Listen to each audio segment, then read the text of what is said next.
আল্লাহ পাক বলেছেন, যদি তোমরা আমাকে ভালোবেসে থাকো তাহলে মুহাম্মদ সাল্লাল্লাহু আলাইহি ওয়াসাল্লামকে অনুসরণ করো। তাহলে কি হবে? ইউহিব্বুকুমুল্লাহ, আল্লাহ পাক নিজে তোমাদেরকে ভালোবাসবেন ইনশাআল্লাহ।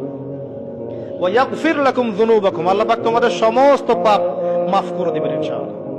আল্লাহু গফুর রহিম, আল্লাহ পাক পরম করুণাময় এবং ক্ষমাশীল।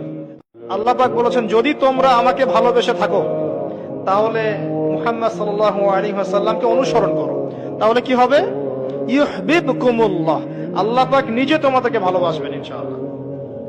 ওয়া ইয়াগফির লাকুম যুনুবাকুম, আল্লাহ পাক তোমাদের সমস্ত পাপ মাফ করে দিবেন ইনশাআল্লাহ।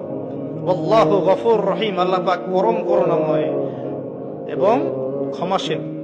আল্লাহ পাক বলেছেন, যদি তোমরা আমাকে ভালোবেসে থাকো তাহলে মুহাম্মদ সাল্লাল্লাহু আলাইহি ওয়াসাল্লামকে অনুসরণ করো। তাহলে কি হবে? ইউহিব্বুকুমুল্লাহ, আল্লাহ পাক নিজে তোমাদেরকে ভালোবাসবেন ইনশাআল্লাহ। ওয়া ইয়াগফির